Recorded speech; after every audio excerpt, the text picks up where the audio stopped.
A felicidade é composta de múltiplas variáveis. Uma família, amigos, um emprego. Numa escala de 0 a 10, quão satisfeito se sente com a vida no seu todo? 8. Opa, não te precipites. Mas com a crise, todas estavam a correr mal. Daniel ficou desempregado. Nós vamos conseguir resolver isto. Eu sei. A sua família teve de partir. Só quando o banco me ficou com a casa é que percebi que o mundo tinha mesmo caído por um buraco. Mas ele não desiste e tenta fazer o seu melhor. O que eu queria saber é se existe a hipótese de eu ficar mesmo a sério com este emprego. Eu até vendia terrenos em Marte se fosse preciso. É católico. Sou católico, sim. Isso é que já é pior. Já não há nada para ti em Lisboa, Daniel. Nós precisamos de ti aqui. Mas o seu melhor não é suficiente. Há uma pessoa que precisa mesmo de ajuda. Só uma. Nós não podemos andar aqui a ajudar toda a gente. Mas se pudesses, ajudavas toda a gente. Tu foste dizer à mulher de Andorra que ias lá ajudá-la. É a nossa obrigação. Eu acho que deves ir. Devia ir a Andorra? Até que uma viagem vai mudar a sua vida. E isto que vamos fazer é importante. Ajudar as pessoas é importante. E era mesmo preciso irmos todos. Mais giro ser assim todos juntos, não é? Claro. Tu não enjoas de estar sempre ali no carro? Enjoei de estar ao teu lado. Era uma oferta de emprego. E vai voltar a ser feliz. Viemos de Portugal para ajudá-la. Ana, tantos!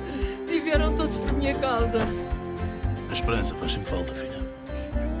Pois faz, para podermos ser felizes. Quem é que se mete dentro de um carro e faz milhares de quilómetros para ajudar uma pessoa que não conhece? Mas por mim fazia tudo outra vez para a semana. Então está decidido, próxima paragem, Burkina Faso. Burkina Faso? Vamos para o Burkina Faso? Vamos embora para o Burkina Faso, então.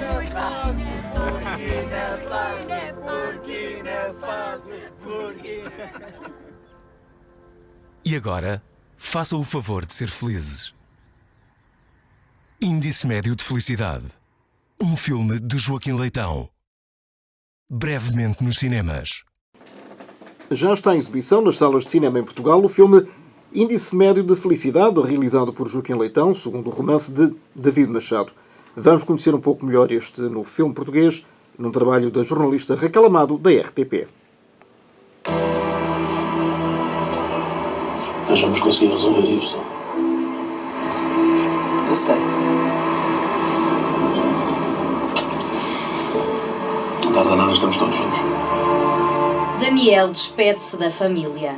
A crise trouxe o desemprego. Sozinho, decide lutar pela estabilidade que perdeu.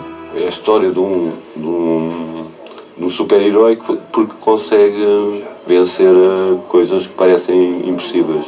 Sem superpoderes, a não ser a sua esperança. O que eu queria saber é se existe a hipótese de eu ficar mesmo a sério com este emprego. Eu até vendia terrenos em Marte se fosse preciso. É católico. Sou católico, sim. Isso é que já é pior. Ele é um otimista. Sofre de otimismo grave e está sempre pronto a ajudar os outros. Até que vai levar uma lição da própria vida. Uma viagem até Andorra muda o rumo da história. O filme tem por base o romance Índice Médio de Felicidade, escrito por David Machado. Eu olhei para aquelas páginas e pensei, como é que eu vou conseguir trazer esta pessoa para fora da página? Há uma pessoa que precisa mesmo de ajuda. Eu não fumo na vida real e acho que o fumar é dos pequenos pormenores que se nota. Um fumador nota que esta pessoa não sabe fumar. Portanto, tive que fazer todo esse trabalho de pesquisa. Comecei com palhinhas e depois a experimentar o cigarro. O livro recebeu o Prémio da União Europeia para a Literatura 2015. Desde então, David Machado tem divulgado a obra por vários países. Há pessoas que se revêem muito nesta história, nesta personagem, e há pessoas que acham que isto é ridículo. Se a personagem do Daniel é realista ou não, isso faz sentido alguém viver assim ou não. E isso é muito interessante, perceber como um livro, e talvez agora o filme, venha a provocar sentimentos e emoções diferentes nas pessoas. E os meus filhos? Ainda não tinham partido e já tinha tantas saudades deles. Índice Médio de Felicidade pode ser visto em mais de 40 salas de cinema do país. Ouvimos aqui depoimentos dos atores Marco de Almeida e Dinato Freitas e também do escritor David Machado, mas também do realizador Joaquim Leitão, meu convidado hoje na RDP Internacional, ao lado do qual está o produtor Atino Navarro e a atriz Patrícia André. Muito bem-vindos. Joaquim, a crise continua a dar origem a muitas e boas histórias em Portugal. Perguntava-te somente se tem algum lado positivo. Se a crise tem algum lado positivo? Pelo menos, a crise em si, em princípio, será sempre negativa, não é? Eu esse acho que não há nenhum lado positivo. Não é? Quer dizer, nem para fazer o teu filme. Matéria para ficção não traz nada, não alivia nada, quer dizer, as pessoas que realmente sofrem na pele os efeitos da crise. E, quer dizer, felizmente, a parte mais dura desses efeitos já parece ter ficado no passado, mas o filme, do meu ponto de vista, vai para além disso. Não é? Quer dizer, é um filme que tem como realmente pano de fundo o período mais duro da crise, mas que, quer dizer, cujos personagens e cuja história, para mim, faz um sentido mais lato, que ultrapassa esse espaço temporal e ultrapassa mesmo a crise. Ou seja, para mim a história tem a ver como é que o centro da história para mim é este, como é que cada um de nós consegue ser feliz no meio das adversidades. Né? Portanto, e é isso que os personagens tentam, portanto, sobretudo o personagem principal, que no filme é mesmo muito principal, porque é do ponto de vista que a história é contada.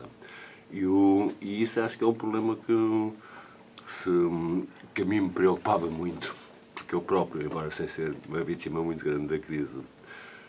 Mas também foste?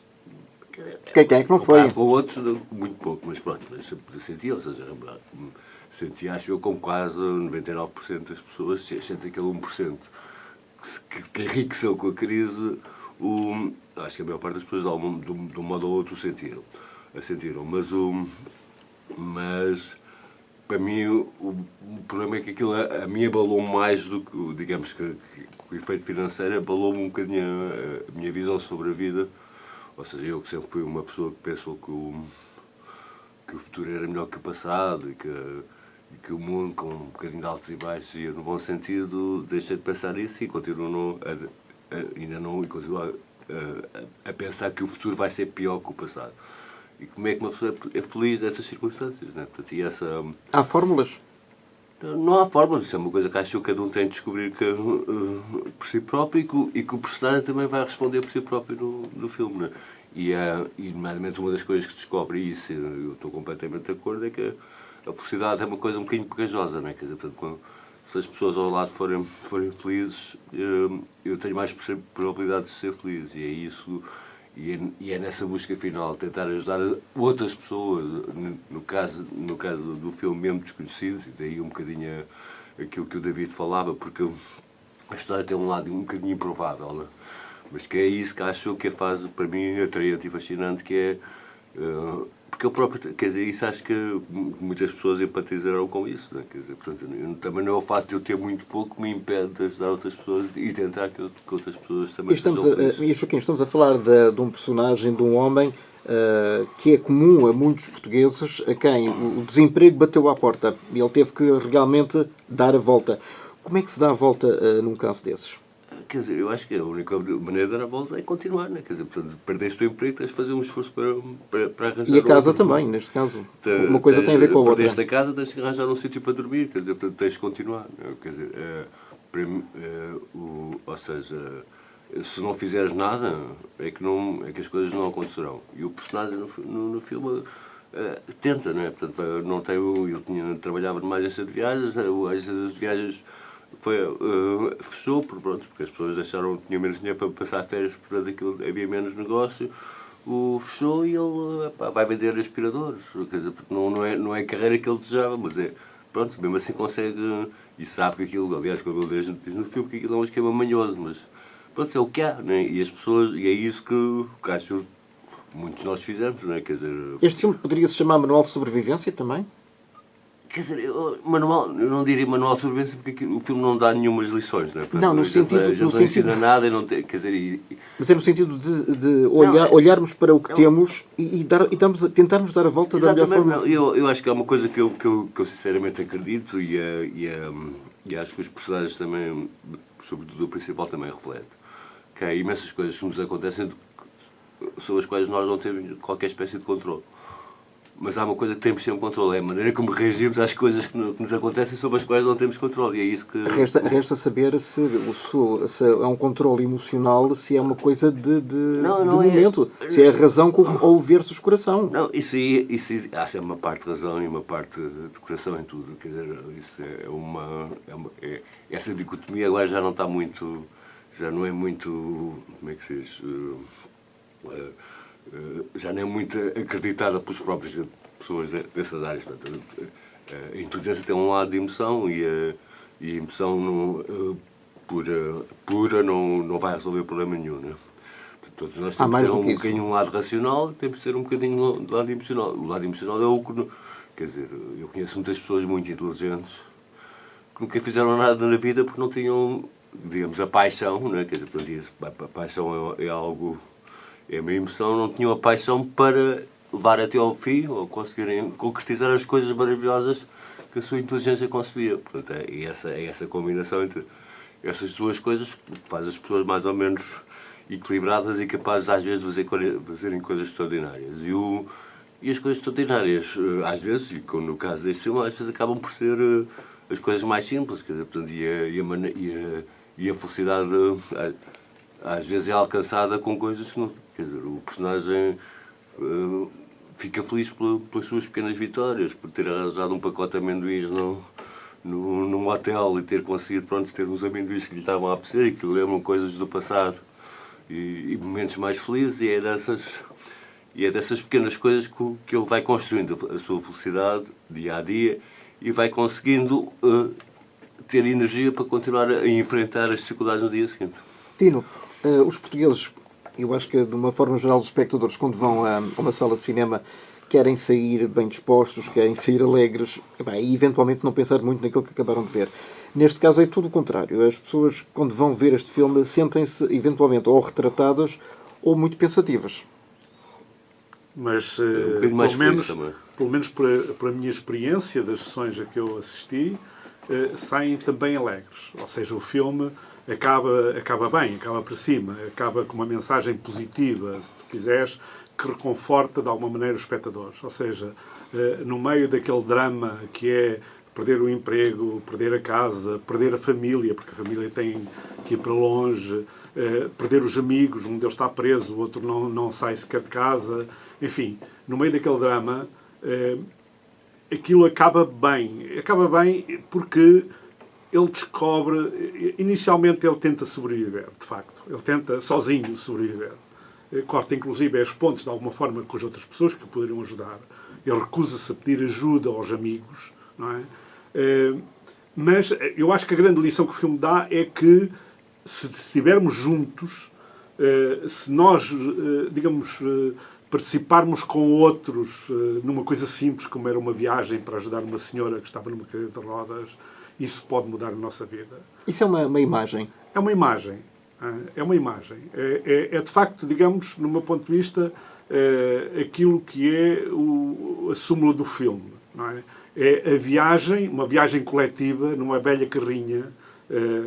Não preciso de tantos, mas é mais agradável ir em muitos, como os próprios personagens dizem nos diálogos do filme. E é a imagem de uma coisa aparentemente pouco importante, porque nada de muito relevante acontece, não há correrias, não há grandes dramas, não há grandes obstáculos. Há um obstáculo fundamental e primordial, que é muito difícil para pessoas que estão tão em baixo terem a disponibilidade mental, ter a disponibilidade física, para já não falar da financeira, como é evidente, mas estas disponibilidades para estarem abertos a ajudar uma outra pessoa. E é isso que acontece no filme. É ajudar para ser ajudado? Exatamente. Ou seja, é um bocadinho o que o Joaquim dizia, se os outros forem felizes, eu também sou mais feliz. Não é? E, portanto, o simples facto de eles terem tornado uma senhora de idade perdida no meio das montanhas de Andorra a encontrar um bocadinho de felicidade ao reencontrar o seu irmão, não é?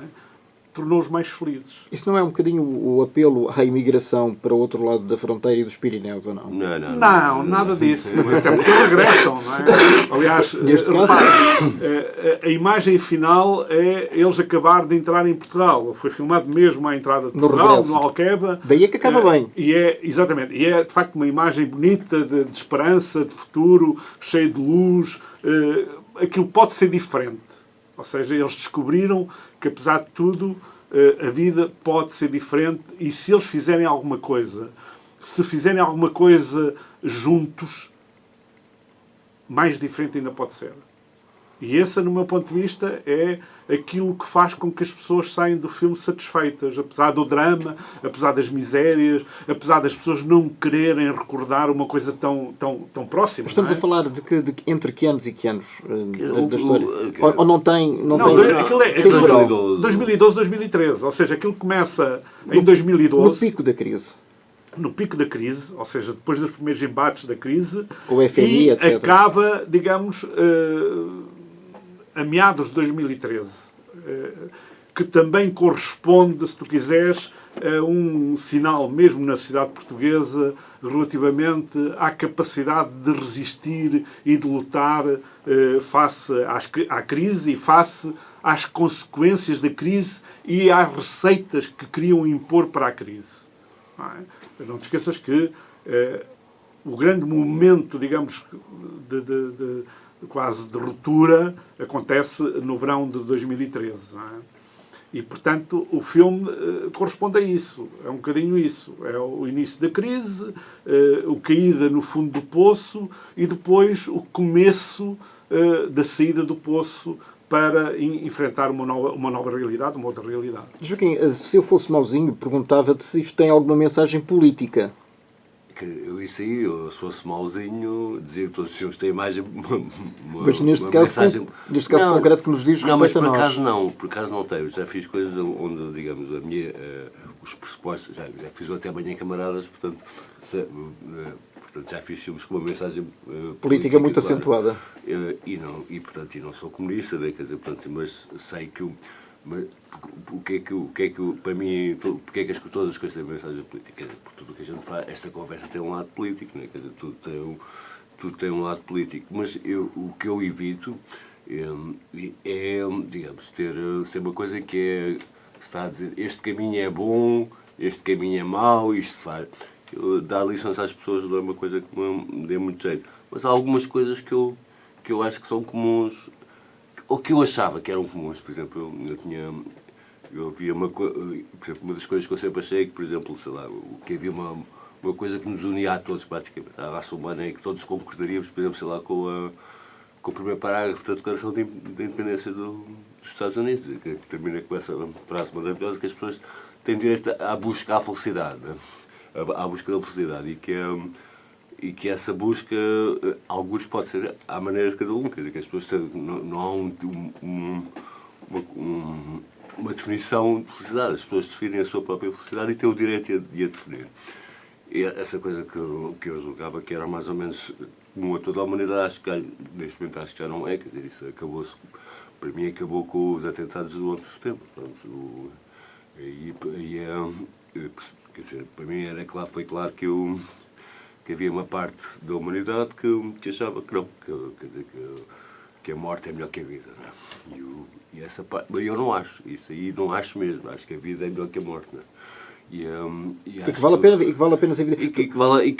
E há uma coisa também que acho que também não é nenhuma mensagem política, ou pelo menos não se identifica claramente como é que nós fazemos o nosso próprio futuro, não é? Que há uma parte realmente que nós não controlamos, mas que se nós não fizermos nada por nós próprios, então é que nada mudará nas nossas vidas. E portanto o filme reflete isso, e reflete de facto isso que ele também continua a acreditar, não é que nós estamos aqui nesta terra para ser felizes ou para tentar ser felizes, digamos, o problema é se não nos deixam. Não, mas essa parte do não nos deixam, ninguém Quer dizer, as pessoas podem tentar não nos deixar, mas quer dizer, portanto, faz parte da nossa luta ou do nosso dever para com nós próprios, resistir a isso e tentar arranjar a maneira de continuar a sermos quem somos, mesmo que nos tentem impedir disso. Portanto, eu e o Tino, mais o Tino até do que eu, ainda fazemos parte de uma geração que viveu uma parte, pelo menos a juventude, antes do 25 de Abril. E essa parte, e para mim, e para o Tino também, não tenho dúvidas, há uma parte dessa coisa que é já o desejo de liberdade, não é? E o desejo, quer dizer, das pessoas, de facto, assumirem o seu próprio destino e lutarem por ele. E o desejo de não baixar a bola quando há alguma coisa que está errado, também se mantém, não é? Quer dizer, portanto, isso aí acho que é uma... que culpar os outros só, não é? Quer dizer, há uma tendência muito... a culpa é sempre dos outros. É um lado muito português. Não, a culpa é nossa. Em última análise é nossa, não é? Quer dizer, portanto, não nos podemos queixar dos políticos, fomos nós, ou podemos queixar-nos relativamente, ou criticá-los, mas não podemos queixar-nos no sentido que a culpa é deles, não fomos nós que os elegemos, fomos nós que os pusemos lá. Se não votámos... Votamos por impulso, às vezes, não é? Mas não deviam ter votado por impulso, quer dizer, ou seja, isso aí, ou deviam ter candidatado... Estou zangado com aquele, ou se deviam ter candidatado eles, isso aí, e depois acho que as pessoas aí também se enganam muito na maneira como encaram os políticos, quer dizer, parece que os políticos são capazes de tudo, não, quer dizer, neste momento... a margem de manobra de qualquer político, de qualquer partido, por exemplo, em Portugal, é pequena, não é... Tem alguma e é importante que a tenha e é importante que a exerça de uma maneira, melhor, ou melhor possível, mas não é muita, não é? E Tino, de que forma é que nós podemos, enquanto gente ligada à cultura, e vocês estão intrinsecamente ligados ao cinema, há uma forma também de lutar contra as adversidades, contra aquilo que não nos deixam fazer? Sim, claro que há. É assim, vamos lá ver. É evidente que todos os filmes são políticos. Não é? Eu acho que muitas vezes as pessoas confundem ser partidários ou tomar partido por um partido, passa a redundância, com a questão de ser políticos. Mesmo na ausência da política, há uma tomada de posição política. E este, no meu ponto de vista, este filme tem essa tomada de posição. E toma posição por quem? Toma posição por aquilo que o Tino, na Canção dos Chutos, que também retrata o filme, chama a fina flor do entulho, que é, digamos, aqueles que estão fora de tudo, que não têm nada, que por vezes estão fora do sistema, que não têm mesmo, digamos, por vezes, para onde se virar, que não têm soluções, que não têm ajudas, etc. E, portanto, o filme toma essa posição, não é? E também não é tão neutral relativamente a essa posição como isso. Toma essa posição e acaba por dizer, pelo menos no meu ponto de vista, que é mais fácil, não quer dizer que de outra maneira não seja possível, é mais fácil juntos do que isolados. É mais fácil mudar o mundo, é mais fácil mudar as coisas que estão erradas, é mais fácil tudo isso, juntos do que isolados. E este filme foi concretamente difícil de produzir, de realizar, de concretizar? Não, quer dizer, vamos lá ver, todos os filmes são difíceis de concretizar, todos os filmes são projetos únicos, que exigem, digamos, uma arquitetura única, sob o ponto de vista da produção, sob o ponto de vista da realização. Financeira? Sob o ponto de vista financeiro. E, portanto, no fundo, ao contrário de outras atividades, acontece no cinema, é que nós, em cada filme, estamos sempre a reconstruir tudo praticamente do zero. Não é absolutamente do zero, como é evidente, porque há experiência em passada. Portugal. Em Portugal e lá fora. Vamos lá ver. A questão é que noutros países, como a indústria do cinema está mais estruturada, existem capacidades produtivas, existem capacidades, digamos, técnicas, artísticas e até materiais que facilitam, de alguma maneira, muitas coisas. Em Portugal, infelizmente, isso não existe na área do cinema, existe uma indústria incipiente ainda, mas de alguma maneira já relativamente estruturada na produção de conteúdos audiovisuais para televisão, E, portanto, no cinema significa que cada filme é praticamente construído do zero e é preciso fazer tudo, porque os atores de um filme não são os atores do filme anterior, os técnicos, mesmo que nós tenhamos alguma tendência a, em alguns cargos-chave, usar ou trabalhar com técnicos que estamos habituados a trabalhar e que conhecemos a sua capacidade, também muitas vezes nunca são os mesmos e, portanto, estás a construir o projeto de novo, não é? E isso é sempre um desafio, em primeiro lugar, interessante, se queres que diga, é das coisas que mais me agrada na produção de filmes. É um desafio, mas é um risco.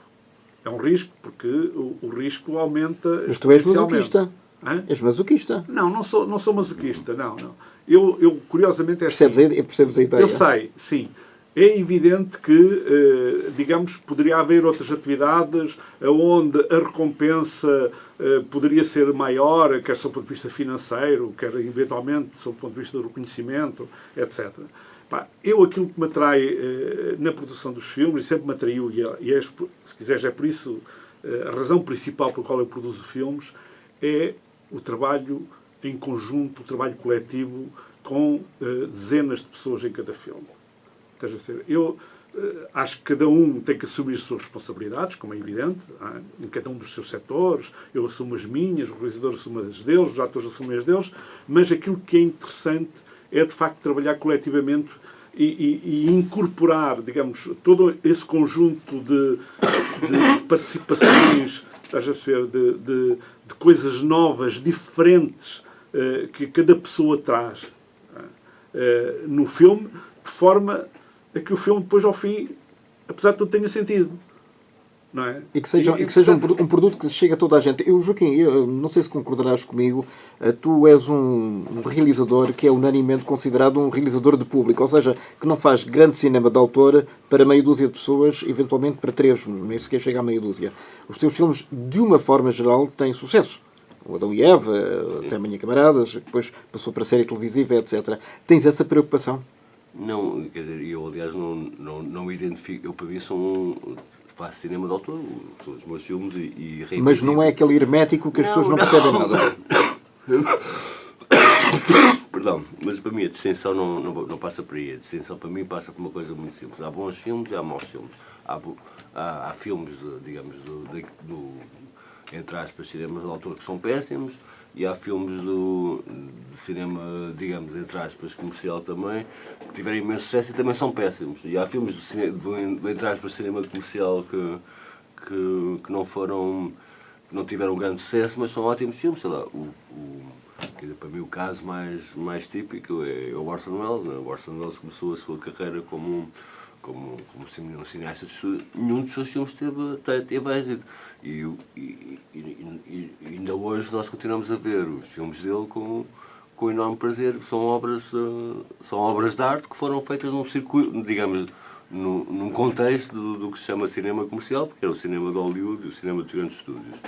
Portanto, essa distinção não faz qualquer sentido. Mas um filme que seja um fracasso antes do tempo e que mais tarde se torna um clássico, isso é um contratempo? Não é nada. Quer dizer, é assim, porque a gente estamos sempre a fazer os filmes com algum atraso. Não é? Quer dizer, ou seja, quando a gente estamos a pensar num filme, normalmente estamos a pensar com 2 anos de atraso. E depois ninguém...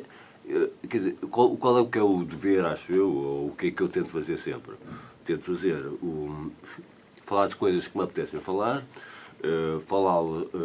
fazê-lo da melhor maneira possível, portanto, tecnicamente e artisticamente, e eu tenho plena consciência que há depois um público que irá ou poderá ter o desejo de ver o filme. Portanto, faz parte, digamos, da maneira como eu encaro esta... Quer dizer, que o filme comunique bem, não é? Quer dizer, que comunique aquilo que eu desejo. Portanto, mas isso não é... Eu não estou a pensar nisso no sentido... Vou fazer isto porque eu acho que o público vai gostar. Não, vou fazer isto porque eu gosto e vou fazer os possíveis para que as pessoas também gostem, também tenham o mesmo prazer a ver o filme, ou um prazer equivalente. Então era juntar um bocadinho a fome com a vontade de comer. Não, aqui não é fome. Aqui não é a mesma coisa, toda ela não, a para fome de fazer bem. Não, é toda ela para positivo, ou seja, eu estou a fazer aquilo que gosto e tal, é um bocado aquilo também que este filme diz, não é? Que as coisas partilhadas dão mais prazer, não é?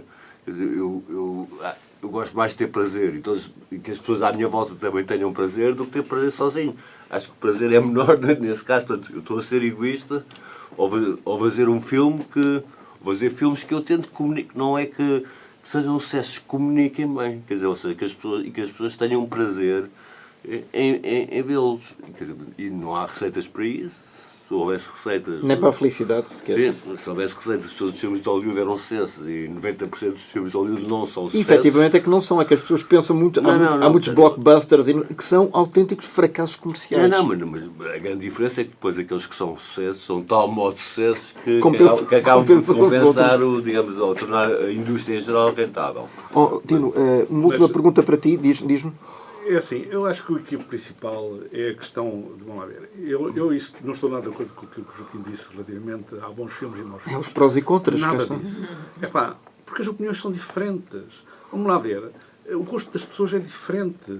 Há pessoas que gostam de filmes de terror que eu não gosto, por exemplo, não gosto particularmente de filmes de terror. Há pessoas que gostam de melodramas, há pessoas que gostam de outro tipo de filmes. Portanto, dirigir o nosso gosto pessoal, que é aquilo que infelizmente se faz muito nesta atividade, numa espécie de paradigma a partir do qual a gente critica, analisa, qualifica o gosto dos outros, parece-me a pior coisa que se pode fazer. Okay?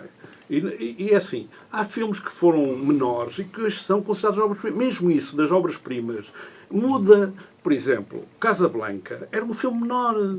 Quer dizer, na origem da produção... Tino, resta saber quem é que considera e que classifica isso de menor. Por isso, não.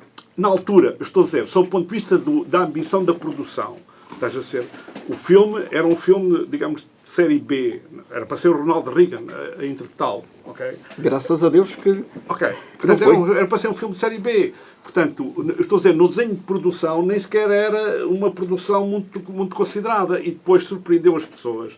Porque correspondia, se tu quiseres, a um sentimento de rejeição do fascismo, do nazismo, de vontade de intervenção dos Estados Unidos na guerra, da Segunda Guerra Mundial, e, portanto, ganhou depois um lastro que nos... E depois está bem feito, tem excelentes atores, e pronto, tudo isso vai funcionar. Mas o que eu estou a dizer... E tem frase-chave também. Estás a ver? É que, de facto, a gente não podemos correr o risco de ter esta tentação de tentar impor o nosso gosto aos outros. O gosto das pessoas é diferente. Portanto, aquilo que me cabe a mim enquanto produtor é tentar fazer o melhor filme possível. Há uma coisa que eu tenho a certeza e da qual é de facto o meu paradigma, se tu quiseres, que é assim.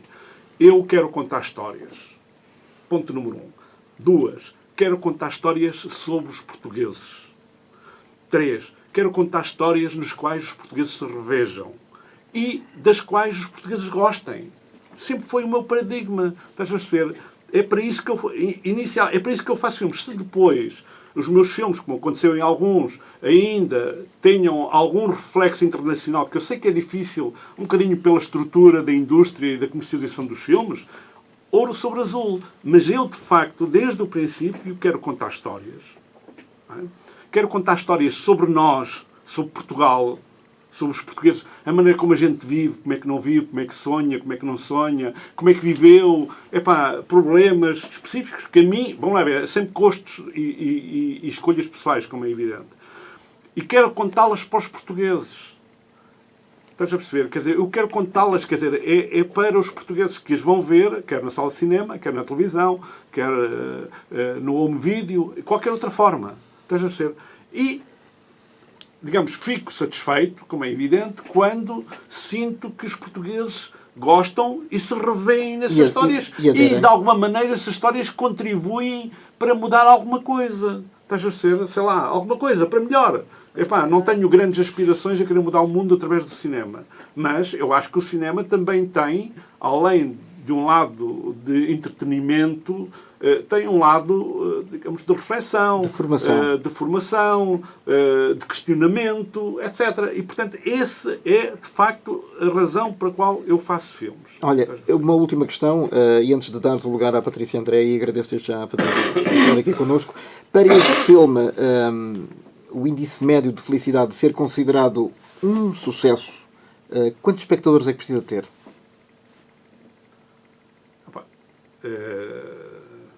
É difícil tu... Vamos lá ver. Dá-me uma média. Já que falamos em média. Vamos ver. É assim. Tendo em conta os números atuais, não é por ser filme português ou deixar de ser filme português. Tendo em conta os números atuais, um filme que faça menos de 50 mil, 60 mil espectadores não pode ser considerado um sucesso em lado nenhum do mundo. E em Portugal não pode ser considerado um sucesso. Não pode. E o índice não vai fazer isso. Vamos ser claros. Portanto, está fora de questão. Estou a dizer em sala de cinema. Depois, como é evidente, temos a exploração nos outros meios, na televisão e também no videoclube. Mas, tendo em conta, digamos, se tu quiseres, o número de espectadores que hoje existe em Portugal, o número de espectadores por filme, eu, se fosse há 10 anos, diria 100 mil ou 150 mil. O problema é que, com uma tendência que se vem, infelizmente, agudizando no panorama da distribuição e exibição portuguesa, o facto de estrearmos 10 filmes todas as semanas diminui em muito as capacidades, digamos, de fazer espectadores de todos os filmes em geral. Não há dinheiro. Não é isso. É que como há muitos mais filmes. Tu repara, nós passamos... Eu, quando comecei a produzir, estreava-se um filme ou 2 por semana. Ou seja, havia mais ou menos um máximo de 100 filmes estreados por ano. Hoje são 400. E os espectadores não são elásticos. Portanto, dividem-se por 400 filmes. É óbvio que calha menos a todos eles. Não quer dizer que não haja grandes sucessos. É evidente que há grandes sucessos. Vai continuar a haver. E depois há um outro particular que não é só exclusivo de Portugal. Também acontece um bocadinho por uma parte dos países ocidentais. Há uma infantilização do cinema. Em que sentido? No sentido que a maior parte do produto, ou seja, dos filmes, é feito, e estou a falar desse produto porque é assim que é entendido por quem faz esse tipo de produções, públicos infantis, e daí tu repara, antigamente havia um filme de animação por ano. Era um grande filme de animação por ano. Da Disney, havia um filme, de vez em quando, raramente havia um segundo filme, mas havia em média um filme por ano. Quantos filmes de animação estreiam por ano atualmente? Por volta de 20. Provavelmente já ultrapassamos inclusive os 20. Tem a ver com as férias, portanto, tem a ver com o Natal, com a Páscoa. Tem a ver que esse é o público que infelizmente vai às salas de cinema. As infelizmente? Pessoas, só. Infelizmente, porque é só o público, é só esse público. Ou seja, as pessoas com mais idade, as pessoas a partir dos 30 anos, deixaram de ir às salas de cinema. E, portanto, fez com que os filmes mais adultos... Não é? Veja-se os números, por exemplo, da Ponte dos Espiões, do Steven Spielberg com Tom Hanks. Fez muito pouco. Em Portugal e noutros países. Porquê? Porque é um filme adulto. E, portanto, como os adultos, as pessoas com mais de 30, 35 anos, se retiraram das salas de cinema, isso leva a que os filmes adultos tenham menos espectadores, ou tenham menos sucesso, ou rendam menos, do ponto de vista da bilheteira, não é? E leva depois às grandes estruturas de produção a ir à procura de quem é que vai às salas. Quem é que vai às salas? As crianças. Porquê? Porque as crianças vão acompanhadas pelos avós, pelos pais. Logo, não é um bilhete que são vendidos. São 3 bilhetes ou 4 que são vendidos. E depois têm as pipocas. E, além disso, consomem inúmeras coisas adicionais. E, portanto, o negócio hoje cada vez mais se encaminha nesse sentido. Estás a perceber? E isso leva a que cada vez haja menos filmes adultos e interessantes, mesmo digamos, na produção americana, não é? Não só americana, mas também espanhola, francesa, etc. E haja menos lugar no mercado, particularmente nas salas de cinema, para esse tipo de produção. É evidente, para mim, é pena que isso aconteça, não é? Mas é uma realidade quase incontornável. Estás a perceber? Portanto, bom, eu pessoalmente vou continuar a fazer os filmes que eu quero fazer e que eu acho que devo fazer. Não é? Portanto, enquanto for possível e enquanto houver condições para os fazer bem. Mas temos pelo futuro? Claro que temos pelo futuro. Ou seja, vamos lá ver.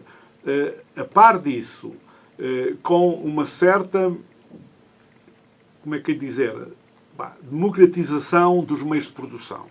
Hoje, de fazer determinado tipo de filmes é mais barato do que era há 10 anos e há 20 anos. Antigamente, filmar em película estabelecia, digamos, uma espécie de barreira relativamente a quantos filmes se podiam fazer e quem é que poderia fazer os filmes, porque os investimentos já à partida eram de tal maneira tão elevados que as pessoas tinham que pensar duas vezes. Hoje, com a questão digamos, do vídeo, do digital, com a proliferação das câmaras, tudo isso tem permitido, e o consumo, digamos, para o bem e para o mal. Para o bem e para o mal, tem permitido fazer muita coisa. Não quer dizer que necessariamente que sejam coisas que depois tenham resultados. Ou que deixem algum rastro. Muitas vezes até não deixam rastro, porque hoje é de facto tanta a produção que, digamos,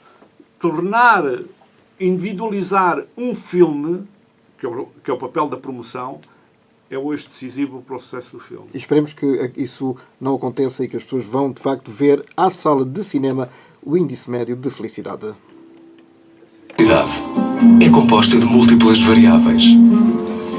Uma família, amigos, um emprego. Numa escala de 0 a 10, quão satisfeito se sente com a vida no Saturno? 8. Opa, não te precipites! Mas com a crise, todas estavam a correr mal. Daniel ficou desempregado. Nós vamos conseguir resolver isto. Eu sei. A sua família teve de partir. Só quando o banco me ficou pela casa é que percebi que o mundo tinha mesmo caído por um buraco. Mas ele não desiste e tenta fazer o seu melhor. O que eu queria saber é se existe a hipótese de eu ficar mesmo a sério com este emprego. Eu até vendia terrenos em Marte se fosse preciso. Católico. Sou católico, sim. Isso é que já é pior. Já não há nada para ti em Lisboa, Daniel. Nós precisamos de ti aqui. Mas o seu melhor não é suficiente. Há uma pessoa que precisa mesmo de ajuda. Só uma. Nós não podemos andar aqui a ajudar toda a gente. Mas se pudesses. Bom, se pudesse era o ideal, de facto, era o ideal para o índice médio de felicidade. Este filme tem no elenco, entre outros, os nomes de Medina de Freitas, a Ana Maria Contente, Tomás Andrade, o António Cordeiro, a grande Lia Gama, e também da Patrícia André. Muito bem-vinda, Patrícia. Muito obrigada. A crise para as mulheres é pior do que para os homens? Não sei se é pior do que para os homens. Eu estava agora aqui a pensar, quando estava a ouvir o Tino falar, em relação às produções de cinema, o que eu sinto é que, para as mulheres, a falta de emprego é maior. No sentido, e também para a minha idade. Por exemplo, eu estava a falar dos filmes direcionados mais para os adolescentes e para as crianças. Isso faz com que, por exemplo, que as estrelas desses filmes também são adolescentes. Ou também começaram a mudar a classe etária dessas estrelas. Portanto, eu também sinto... Tudo é muito bem pensado. Tudo é muito bem pensado. Portanto, não podemos ter uma quarentona a ser a estrela de... Que é o teu caso? Quase. Já só me faltam 2 anos. Portanto, também sinto isso. Também sinto, não como... Se calhar não tanto como mulher, mas... Eu acho que essencialmente continua-se a fazer tanto os protagonismos para os homens. Mas isso a Jane Fonda e outras grandes atrizes, quando chegam, e que foram grandes sex symbols, quando chegam a uma determinada idade, concretamente dos 40 anos, dos 50, Meryl Streep, enfim, será um caso à parte. Muito à parte. Porque essa faz bem qualquer coisa, até o mal... de homem, com certeza. Até de homem faz bem, até o mal faz bem. Exato. Elas ficam sempre muito preocupadas com a ausência de papéis para as suas idades, ou seja, de personagens... Papéis mais interessantes, porque quando se pensa nas mulheres, pensa-se sempre ou como sex symbol, ou como dona de casa. A mãe, não é? A dona de casa, a mulher ideal, e nunca se pensa como... Hoje em dia, talvez até nas séries, agora as boas séries americanas, que eles fazem séries muito bem, já se começa a ver as mulheres políticas, as mulheres criminosas, as mulheres... Mas ainda é difícil que isso seja uma generalidade. Que a mulher seja a protagonista, mas com uma protagonista interessante. No teu caso, já fizeste algum filme em que foste a protagonista? Não. Ainda não fizeste? Porque não. Nunca aconteceu? Há muito pouco cinema em Portugal, infelizmente. Infelizmente. Tu costumas consumir filmes nacionais? Sim. Sabes quantos estreiam por ano? Mais ou menos. Não devem ser mais do que 10, 15? Tino? O Tino concorda. 10, 15, os 20... Fora os comentários. Fora os comentários. Sim, os comentários, estou a falar de histórias de ficção, entre 10 a 15, penso eu. De longas metragens. Para quem tem 38 anos, e há quantos anos é que anda aqui nesta vida? Bem, eu comecei a fazer teatro, tinha 15, fiz o meu curso com 19, portanto... Há 20. Quase há 20 anos. Mas essencialmente no teatro. Exatamente. Não será um bocadinho frustrante uma pessoa estar ali a batalhar e fazer teatro? Penso que para um ator... Fazer teatro nunca é frustrante. Para mim fazer teatro é... Ainda não deixaste de concluir não é o ato em si, porque esse é o ato mais maravilhoso que um ator pode ter, é em cima do palco. Não é em frente às câmaras, creio eu. Mas uma pessoa não ser assim tão reconhecido o seu trabalho no teatro como é, por exemplo, no cinema ou na televisão. Sim, na televisão é muito mais imediato, não é? Porque nós entramos pela casa das pessoas todos os dias e é... Se for novela. Sim, é muito mais imediato. E também como série. Hoje em dia também já fazemos muitas séries e muitas de grande qualidade. Agora, o cinema é pouco. No teatro, o que eu sinto é que não há público português que vá ao teatro. O que eu sinto é que as pessoas que vão ao teatro, muitas das vezes, é pessoas até do meio artístico que consomem os produtos teatrais. Vão-se ver uns aos outros? Sim, vamos ver uns aos outros. Muito pouco público generalizado. Não sei se tem essa opinião. Não. Talvez vão ver as grandes produções mais comerciais que existem nos casinos de Lisboa. São coisas mais... que apelam mais, com mais vedetas da televisão ou vedetas de outros meios. Mas teatro, sei lá, as pessoas que vão mensalmente ao teatro, duvido que seja o público generalizado. E como é que tu encaras isso? Isso é culpa... tristeza, é mas isso é culpa de quem? Do público ou das peças, ou dos produtores, ou dos atores, ou dos escritores, ou dos encenadores? Bem, dos escritores não há de ser, não é? Pronto, temos autores muito bons e vamos de parte. Mortos e vivos que os temos. Acho que é um bocadinho dividida. Acho que é um bocadinho das companhias e um bocadinho, muito do nosso governo, que não educa, que não proporciona esse tipo de educação artística às populações. Nós vimos muito no norte da Europa e pessoas que têm a música como programa educacional, têm o teatro, têm esse tipo de movimentos artísticos que fazem crescer uma pessoa, não é? Tornam um ser humano muito mais interessante e mais participativo, e eu acho que isso nos falta um bocadinho. As nossas crianças saberem... há muitas crianças que vêm falar comigo, que se calhar me viram na televisão, provavelmente, nunca me viram no teatro, com certeza, mas que vêm falar comigo e dizem: ai, que giro, tu és famosa! E é pena que isso aconteça nas nossas crianças, que não olhem para os atores, não é? Como alguém que os faz imaginar e que os faz crescer um bocadinho. Se calhar isso é pedir um bocadinho demais à interpretação dos mais novos. Se eles estivessem habituados a ir ao teatro, se eles estivessem habituados, por exemplo, eu não sei se existem visitas de estudo nas escolas para ir ver uma peça, que não seja uma peça infantil ou uma peça sobre, sei lá, os maias. Quer dizer, deveria haver, deveriam ir participar de maneira ou que discutissem e que fossem ver. Isso é mais fácil dizer: olha, já foi feito o filme do João Botelho ou uma série anterior, olha, é melhor ver a série do que estar a ler o Essa de Queiroz. É mais prático. Eu acho que é melhor fazer as duas coisas. Claro que sim. Eu acho que é bem melhor fazer as duas coisas. Tal como no nosso filme é bem melhor ler o livro e ir ver o filme, não é? É sempre... Pois é que nós não nos podemos esquecer que este é um livro premiado. Exatamente, sobre o qual se baseia o filme do Joaquim Leitão. Exatamente. É um livro do David Machado que já ganhou diversos prémios e que o Tino e o Joaquim encontraram para falar sobre a crise. A crise afetou-te muito nesses anos, digamos, entre 2011 e 2015, 16, por aí. Eu acho que a crise afeta o meio artístico sempre. É uma coisa com a qual nós vivemos permanentemente e já com a qual nos movimentamos de uma maneira... Mas se as pessoas, de uma forma geral, como tu dizes, já não vão por si próprias ao teatro, então aí houve um grande abaixamento. Nas companhias sentiu-se porque o orçamento do Estado foi muito mais reduzido, portanto houve muitas companhias que viram o seu budget a ser cortado, não é?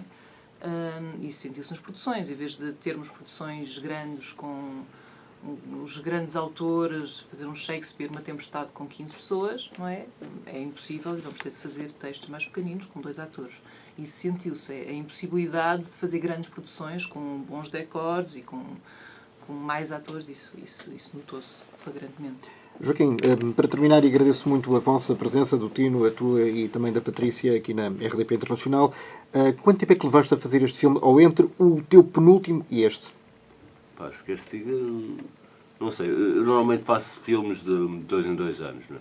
Este aqui teve uma pós-produção um bocadinho mais longa do que é habitual, porque nós nos vimos confrontados com um problema que ainda não tínhamos, nem eu nem o Tino tínhamos, digamos, tido que confrontar de uma maneira tão essencial para a qualidade do filme, que era a voz off. Portanto, desde o início, que era a minha vontade e do Tino,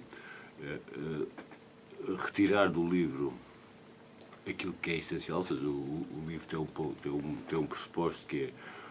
mas o personagem principal está numa espécie de diálogo mental com um dos amigos que está preso, não é?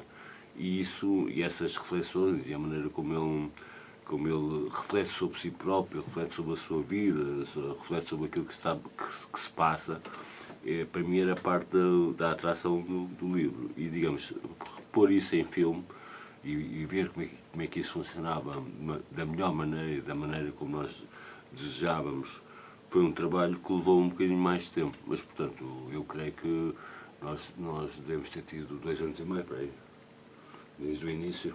Entre começar a congeminar e a estreia? Nem 2 anos. Nem 2 anos? Nem 2 anos. Portanto, lá para 2019 vamos ter um novo trabalho teu. Mais cedo. Portanto, mais cedo? Mais cedo. Acho que ainda vou estrear outro este ano. Bom. Lá para o Natal? Lá para o Natal. Podes falar rapidamente sobre ele? Quer dizer, portanto, é um filme de outro género completamente diferente, não é? Portanto, enquanto este filme é um filme muito contido e que fala, digamos, sobre adultos, né? Ou, sobretudo sobre adultos, é um ponto de vista do adulto, ou conta a história do ponto de vista de um adulto. O próximo é de adolescentes, e é sobre a perdição e a redenção de adolescentes, aquilo que eles fazem mal nas costas dos pais, e a maneira como alguns, digamos, se perdem completamente, e alguns, no caso do personagem principal, conseguem arranjar uma maneira de se redimir de coisas terríveis que lhe vão acontecer. Vamos ficar à espera, pelo menos prometo. Sementes do Impossível é o tema do Chute e Pontapés, que é o título deste índice médio de felicidade, que nos trouxe hoje a conversa com o Tino Navarro, produtor, com o Joaquim Leitão, realizador, e com a Patrícia André, que é uma das atrizes. Muito obrigado, até à próxima. Muito obrigada. Obrigado.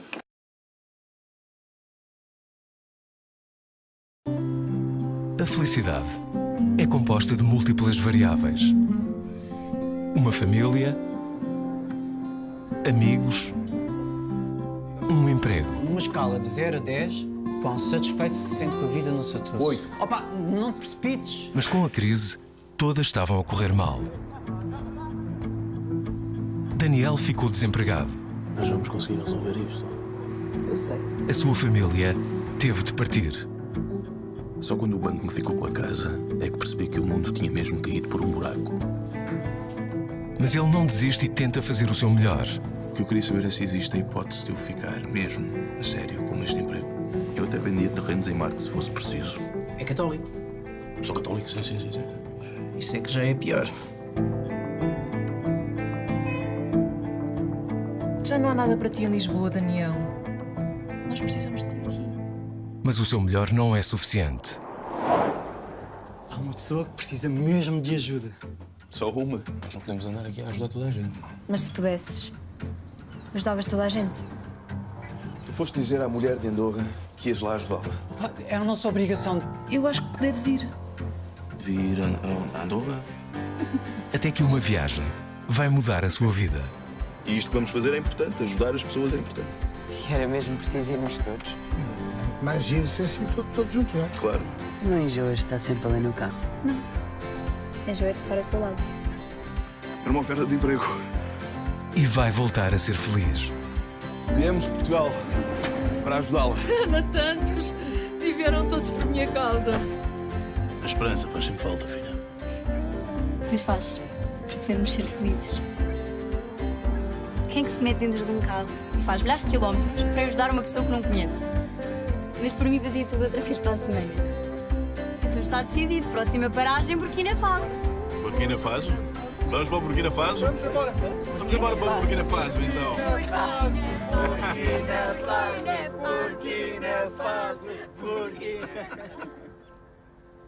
E agora, faça o favor de ser felizes.